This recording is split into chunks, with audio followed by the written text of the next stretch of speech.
Assalamu alaikum, everybody. Thank you all for joining us. I am going to quickly introduce our speaker for today, and then she will begin, inshallah.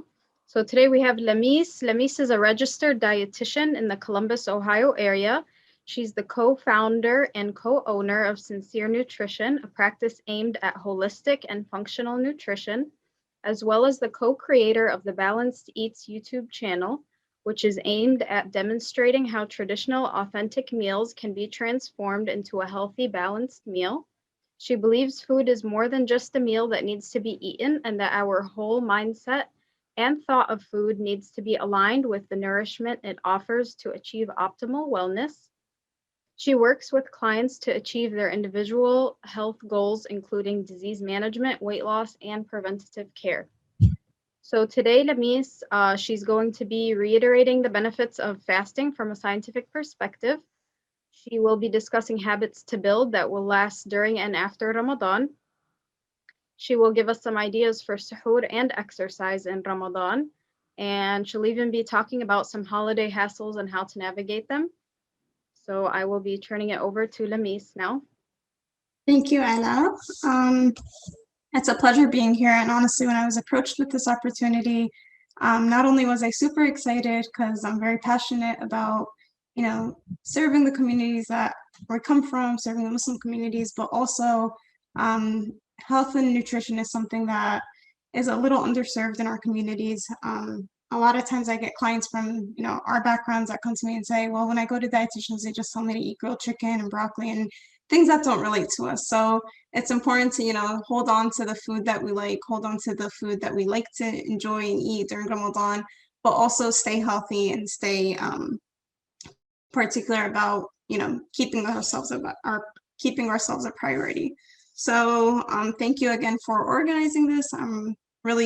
It's a joy to be here. So we're gonna start off. I know everyone is on mute right now, and I can almost see no faces at all, which is interesting. But we're gonna go ahead and do a quick fun fact quiz. So if you want to answer, you want to chip in, either write it in the chat or unmute really quickly and then remute again. And then afterwards we'll stay muted, inshallah. So true or false, fat is bad for you? Anyone have any answers? False.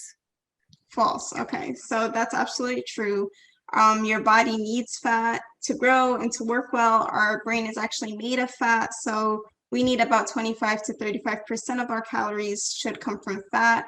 Of course, there's a difference between fatty foods and actual fat that comes from nature and foods that are filled with healthy fats. All yogurts are good for you, true or false?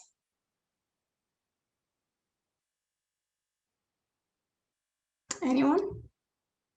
Rania says false. Reem says false. False. Perfect. Yes. So yogurts are great in a lot of different ways. They have probiotics for us. They are good in fats. However, there's a lot of yogurts out there that are filled with sugars, that are filled with ingredients that we don't necessarily want with our yogurt. So it's really, really important to read our labels, to compare products, see sugar content. The best bet is really to get yogurt that just has yogurt in it. So when you read the ingredients, it usually has like yogurt and then the cultures in it and nothing else. The third question, some types of fats are better than others, true or false? True. True. And Reem says true. Yes, absolutely. So the fats that we want to avoid are fats that are called trans fats. And this is something that I really want to highlight, especially coming into Ramadan. Trans fats are not naturally found in nature. So in chemistry, we study fats. We have a bond within the fats that's called a cis bond. When these fats are put under very high temperature, chemically changed, they go from a cis bond to a trans bond, and that's where we get the name trans fats. So there's been a lot of efforts to eliminate trans fats in all foods here in America especially. However, there is still a little amount that is allowed, and it doesn't necessarily, so if you read the ingredient list on your foods. It doesn't necessarily have to say trans fat. There's always a percentage. That's always going to be 0 because it's regulated that way. But if it's anything less than 0, so if it's point something, they can still label it as 0%, but it will be available. So how do we know if it's in there? It's something that we're going to read the labels. It's called hydrogenated oils or partially hydrogenated oils. Stay clear of those. We want to avoid those at all costs. Our body doesn't recognize them, and therefore they don't really get digested and metabolized the right way. We want to limit saturated fats, and we want to enjoy unsaturated fats. The difference between them, saturated fats are solid at room temperature.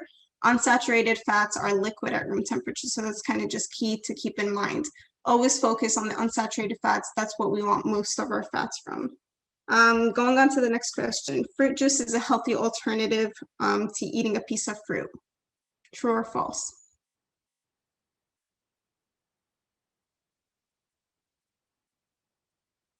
Repeat, yes. Fruit juice is a healthy alternative to eating a piece of fruit. Noor says false, Reem false, correct, yes. We get, even if it says 100% juice and it's not from concentrate, that's great. But when you are getting orange juice or apple juice, imagine how many apples and oranges you need to squeeze in order to get that glass of juice. So you can imagine it's very high in sugar content.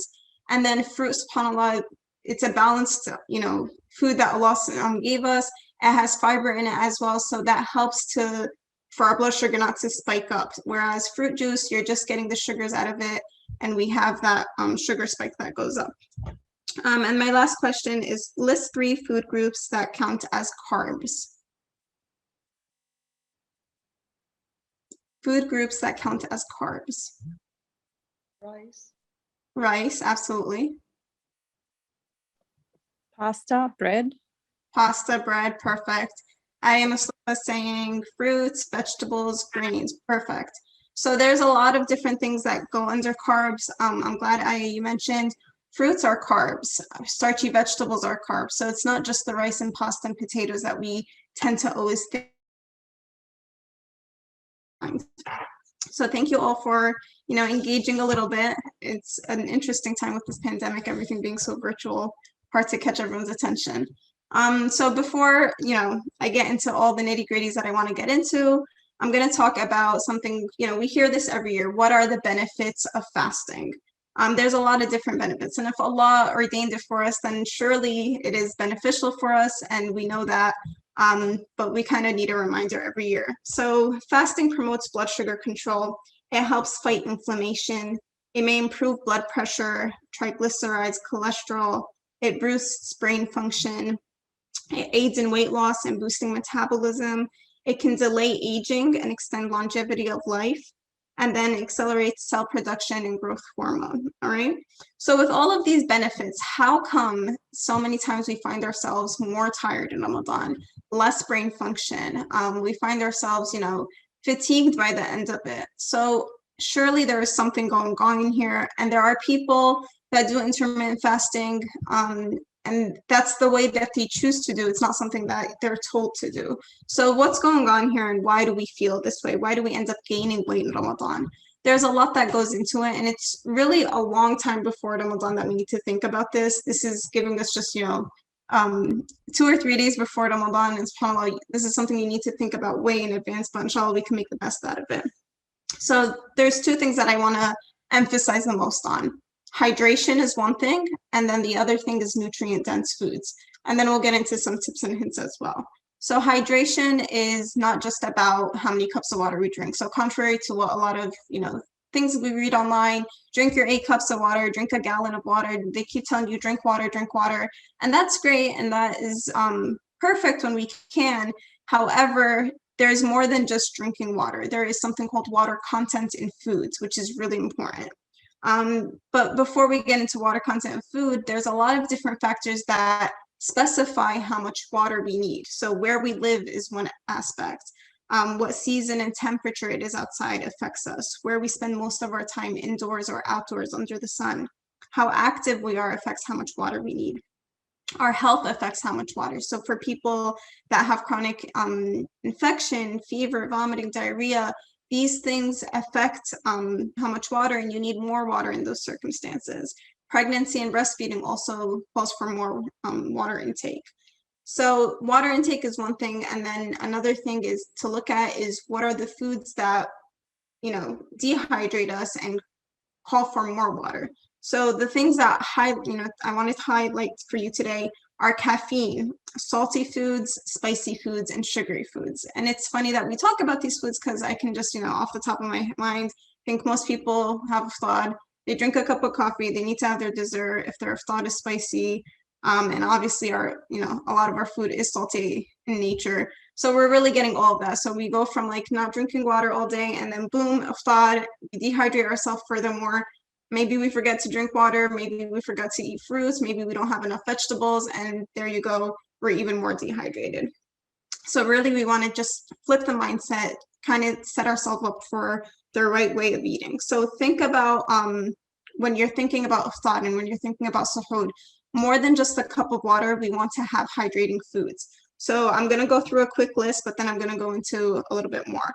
Watermelon, strawberries, cantaloupes, peaches, oranges, cucumbers, lettuce, zucchini, celery, tomatoes, bell peppers, cauliflower and cabbage, grapefruit, cottage cheese. All of these are really great water content, in addition to plain yogurt, in addition to coconut water, and in addition to soups and broths. So it's really important to, get these in our diet more so than the water content that we're drinking.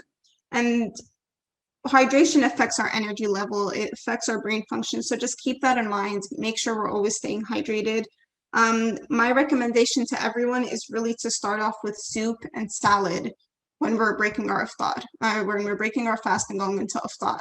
And the thing that I kind of want you guys to experiment with, try to take away from this, is do soup or salad and then take a break and go pray. First of all, you don't miss your prayer, so that's a bonus. And then the second thing is, when you give yourself that little break after having something to eat, you come back and you're a little bit more replenished, but you also have gotten rid of that like ravagely hungry feeling, and you can sit down and be mindful of what you're eating. And mindfulness is really important. So a lot of times we're so hungry that we just, eat.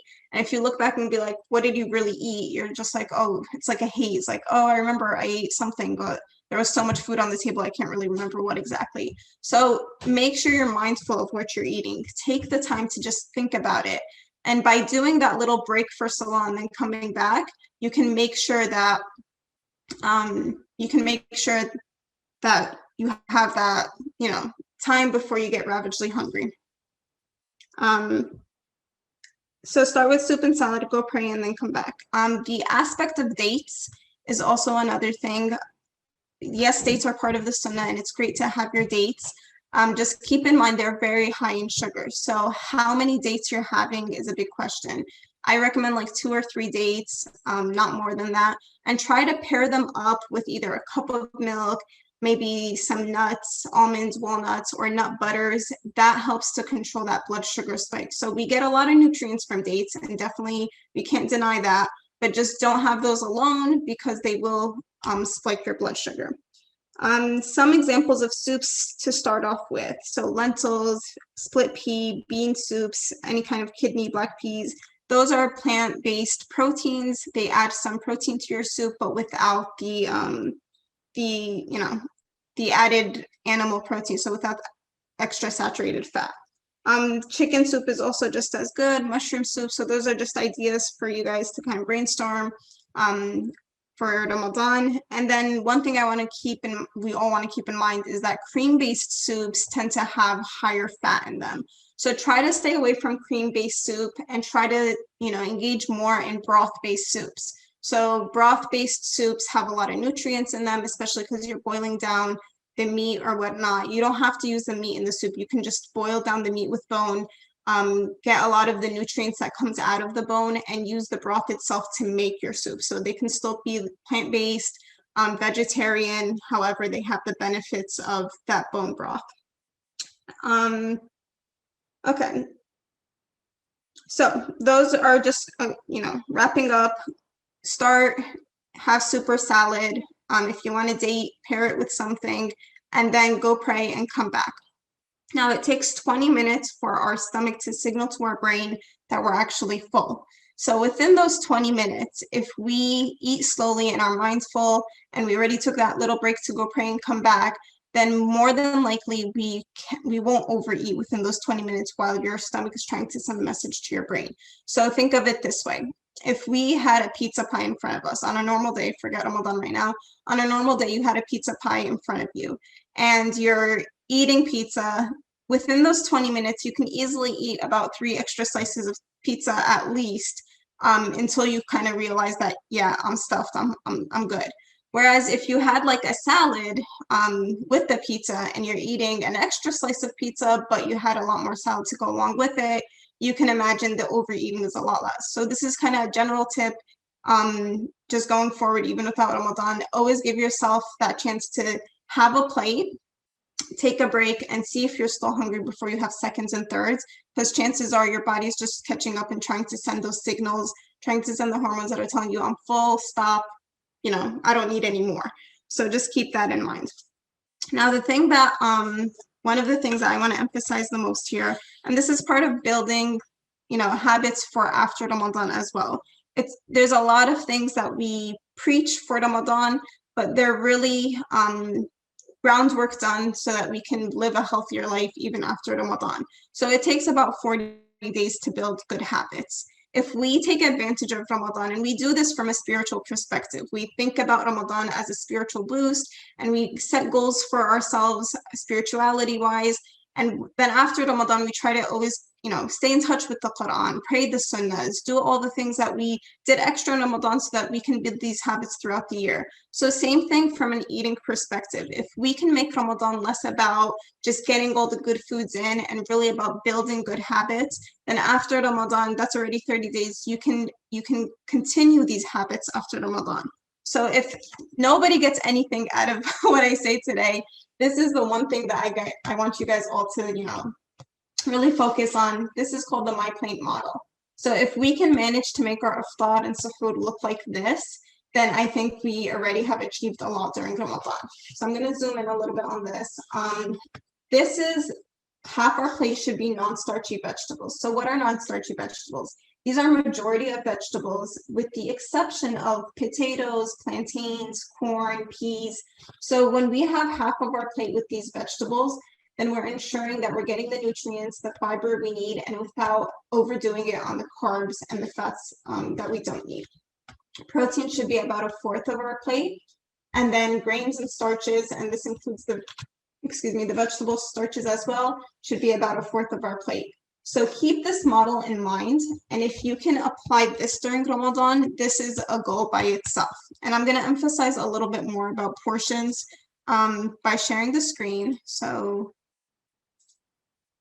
that was just generally speaking. This is if you want to go into a little bit more detail. So this is the handy guide, pun intended, to correct food portions. When we look at food portions, we always want to make sure that these are the portions we're getting on our plate. Protein should be the palm of your hand. So the palm of your hand with the thickness of where your thumb is, that is what we want our chicken, meats, fish to look like. Vegetables should be 2 handfuls, and this is for not cooked vegetables, leafy greens included, so they're about 2 hands cupped. If we do cook them, they usually shrink a little in size, so it's a little bit less, about a cupped hand.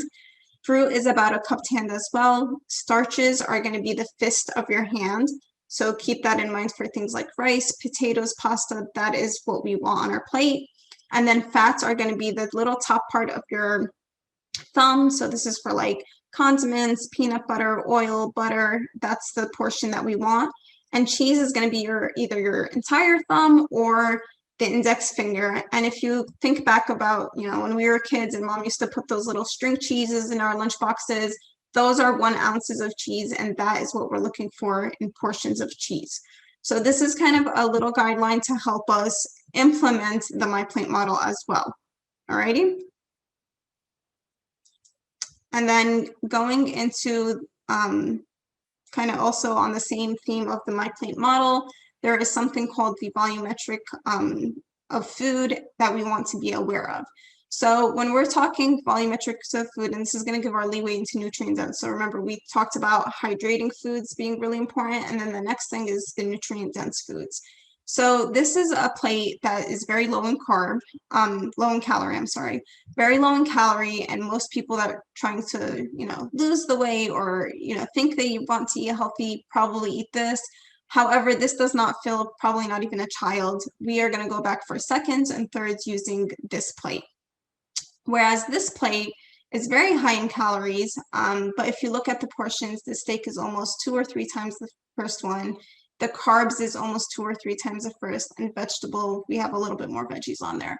So this is high in carb, but it's also very filling, okay? Now I want you to take a look at this plate over here. You see the mashed potatoes is less than the first one. The steak is about the same size as the first one. But then half of our plate, again, the My Plate model, half of our plate is filled with these fibrous vegetables that are going to keep us full. So the key really to eating healthy in general, and especially in Ramadan, is to fill our plates like this. This is going to be a low calorie, but very filling plate for us, okay?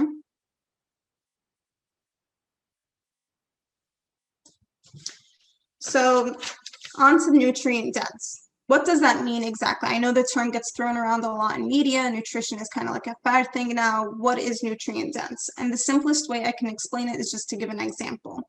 A cookie has about 150 calories, obviously depending on what kind of cookie, but for the most part, it's about 150 calories.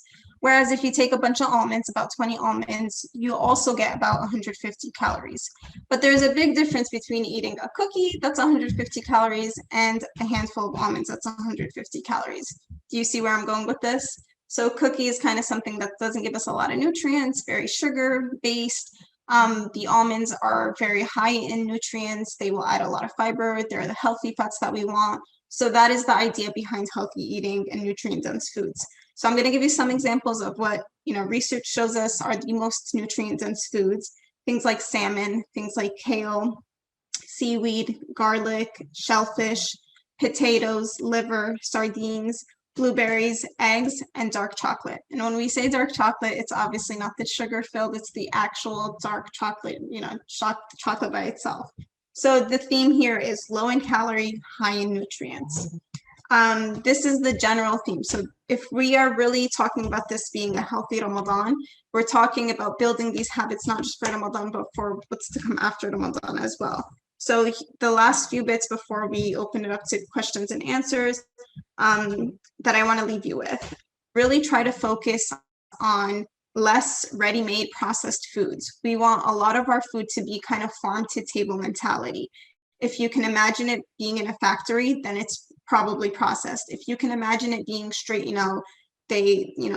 they slaughtered the animal and now it's in a plate in the grocery store, or they picked the berries and now they're in a plate in the grocery stores. That's the farm to table mentality. So we want about 90%, 80 to 90% of our food to be whole foods, to be that non-processed food. So when we're talking about soups and salads in Ramadan and we're focusing on hydrating foods, try to avoid getting the ready-to-made soups, the ready-to-made salads. The dressings in those ready-to-made salads often have very high sugar content, very high salt content, and very high fat content. So try to make something at home. A light vinaigrette is better off.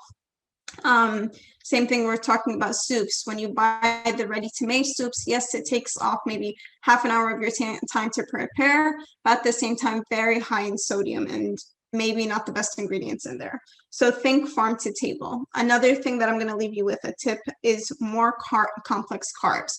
So try to avoid things that are refined carbs, refined bread, the cereals. Those are the kind of things that we don't get as many benefits. They're already processed to a point where there's almost no benefit to it.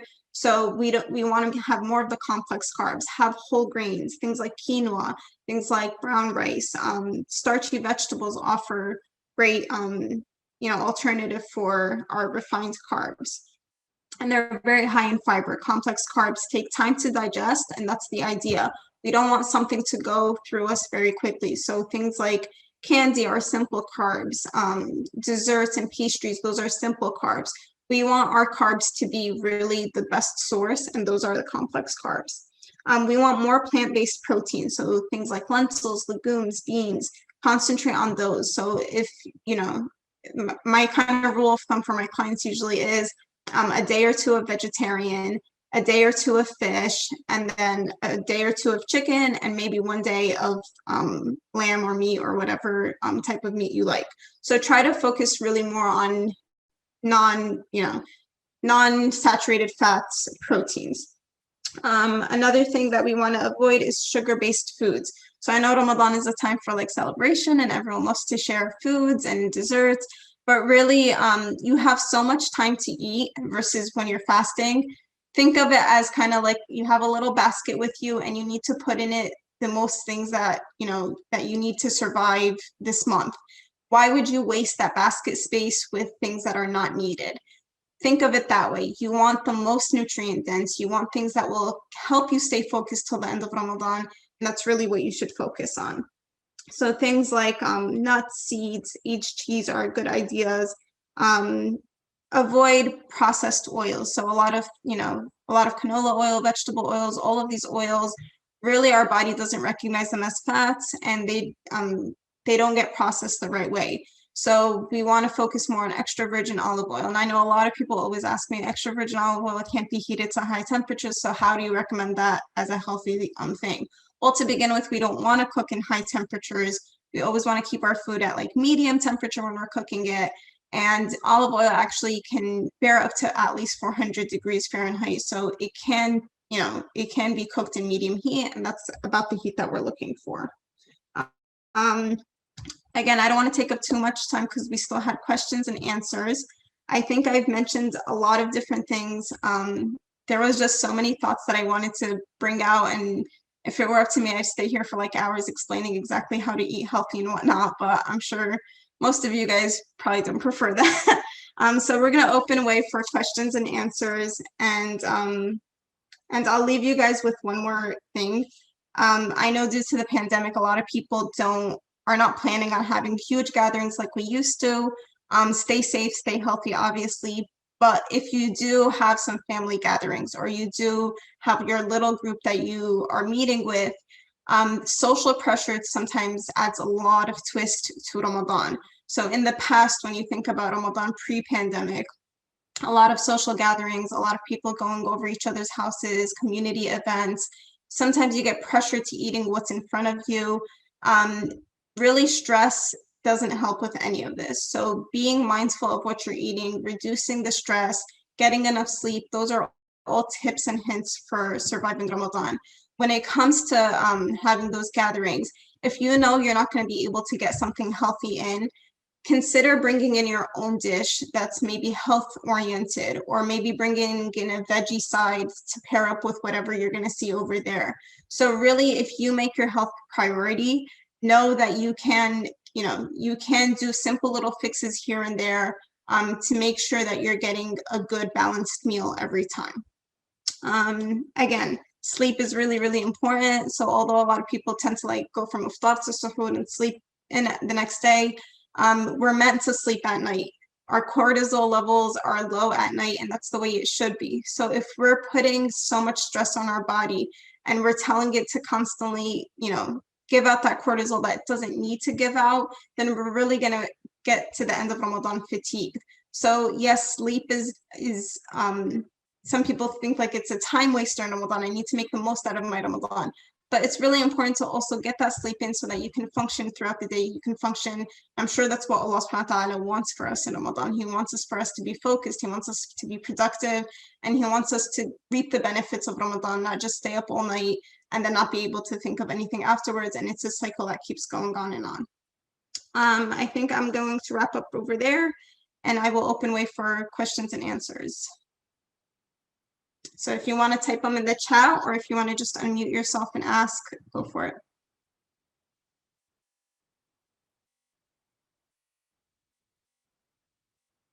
Any questions? Thank you, Lamis. Can you talk about exercise a little bit? Absolutely, yeah.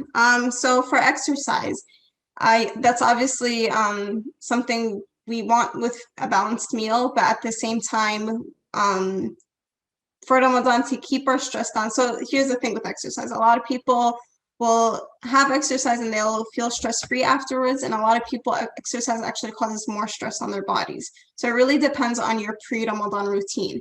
If you have a pre-Ramadan routine and you consistently exercise and you know where you are with your exercise, then keep it going and do your best to do it right before iftar. That way you can break with protein and you can, build those muscles after they've been broken down. If you are not used to exercise pre-Ramadan, you might end up putting more stress on your body. And again, stress does not help with our health situation. So what I really recommend for people that want to kind of stay in shape a little bit, but at the same time, exercise is not the go-to for them, look for alternatives. Look for things like simple walking, yoga moves, Pilates, just anything to, move yourself a little bit, walk up and down the stairs, park the car a little bit further in the grocery store and do those extra few steps. That is better than going all in Ramadan if you haven't pre-Ramadan. Does that make sense? Yes, thank you. Absolutely. I'm surprised nobody brought up a question about caffeine or coffee yet, because I've been seeing that all over Facebook groups about what to do with caffeine and coffee in Ramadan. So I'm gonna go ahead and make it my own question. So what's the deal with coffee and caffeine during Ramadan? And a new fad that I'm seeing now is like caffeine pills that people are resorting to for slow release caffeine throughout the day. It's an interesting concept. My take on it is if something is so addictive, then we really need to question why is it there. So just like if we were to see, the word addiction, when we think of it, we think of alcohol, we think of drugs, and we think, oh, we feel bad for people that have to live off of that, and that's, their norm. However, we kind of don't see the sugar addiction, the caffeine addiction in our own selves. So my recommendation is really to slow it down a little bit, preferably before Ramadan, to kind of, give yourself that time to wean off of it, but really getting nutrient-dense foods. And I know I've said this to a lot of people and they kind of just look at me like, oh, are you crazy? That's not the same as caffeine. Getting nutrient-dense foods is more important than getting our cup of coffee. Coffee is an illusional source of energy. Caffeine is an illusional source of energy. It's not a real energy. It doesn't actually have any calories in them or kilojoules that will give you anything to sustainably do. So what we're doing to our body is really, it's telling us I'm tired, but we're giving it something to wake up.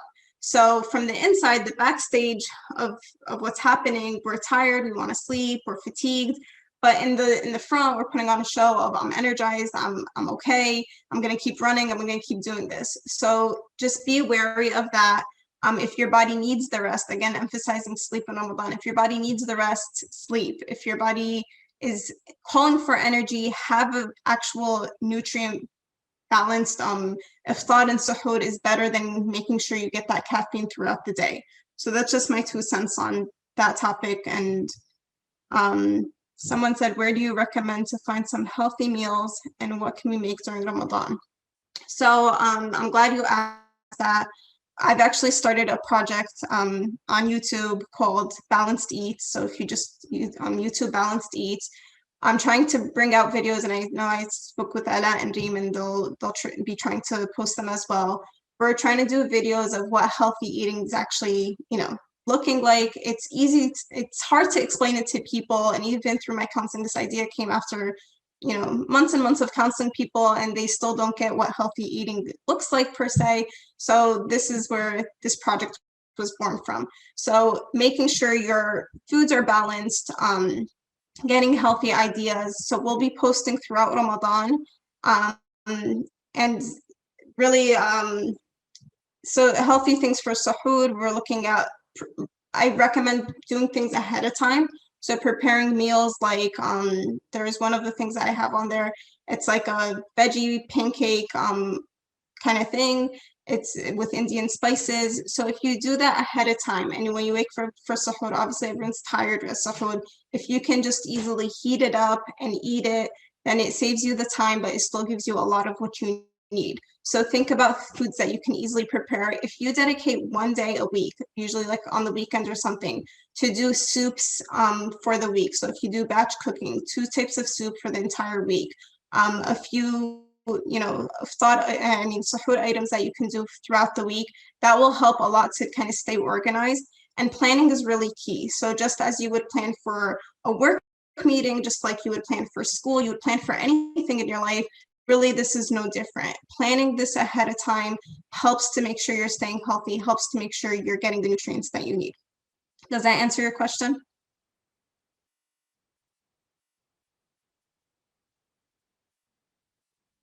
All right, awesome. Any other questions?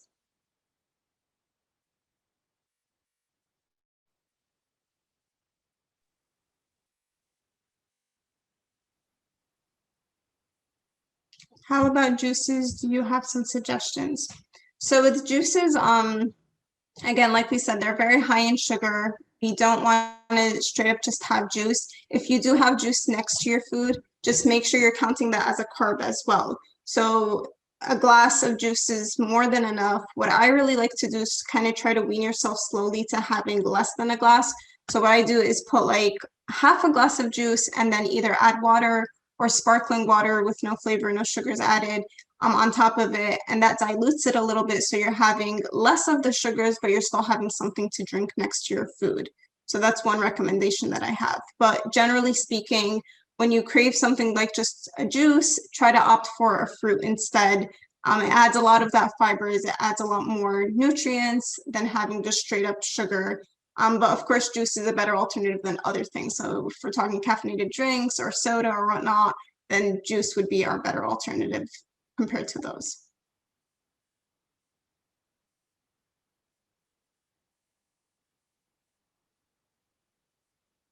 Someone's asking طيب والحلويات. Absolutely. Ramadan is a time of celebration. So just like we preach during, just like I preached for my clients during Thanksgiving and their holidays and whatnot, definitely we want to enjoy ourselves. We want to celebrate this month. Just keep in mind that celebration doesn't always have to come in the form of food. So if we want to enjoy the sweets that we traditionally make, I would put it as a goal of no more than once a week.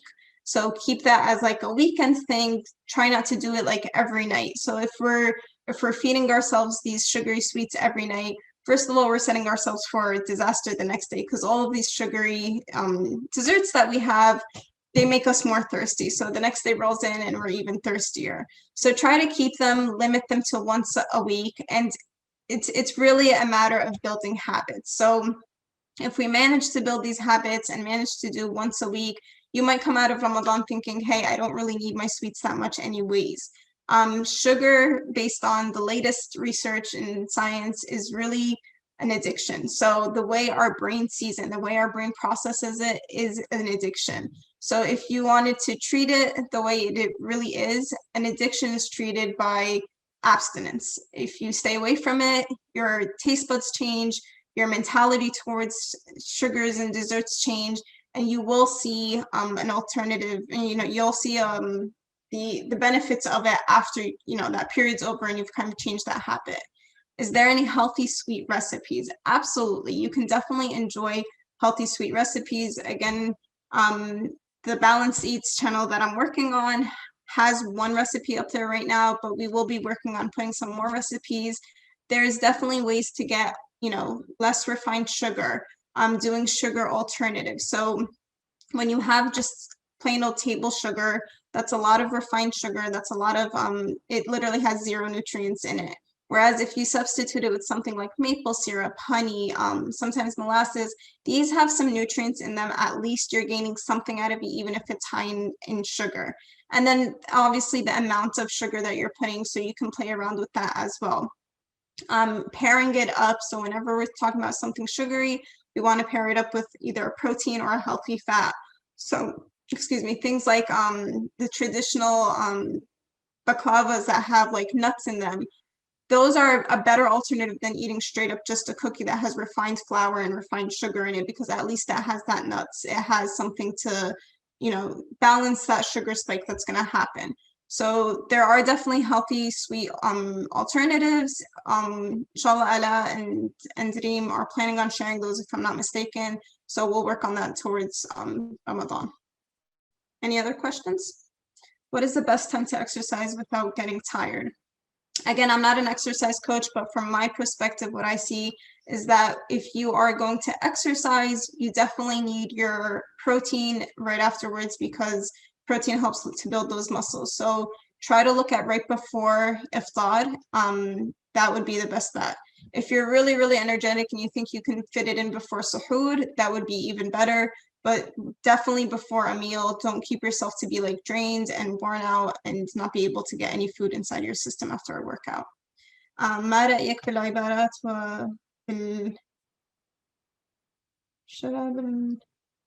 الإفطار? Oh, okay. So what types of drinks? She's asking what types of drinks. Things like aret sus and ayran are traditional Arab, drinks that we consume. Ayran is a great one. It's actually majority yogurt. So especially if you're making it at home and you know what you're putting in it, it's a mix of yogurt. They put some garlic in it. It's mixed with water. It's a great hydrating drink. I definitely recommend ayran. Aret sus is what is it in English? My mind just went blank. Licorice. So yes, thank you. Licorice is they make a drink out of it. It's not the worst. It's good for you. Why not? But just make sure you're not having too much of it. It does play around with your blood pressure, and we don't want any of our, our electrolytes are already out of balance during Ramadan. So we don't want to throw those off more. Try not to have more than a cup a day. That should be fine. It's actually a great source of hydration as well. Absolutely. Any other questions?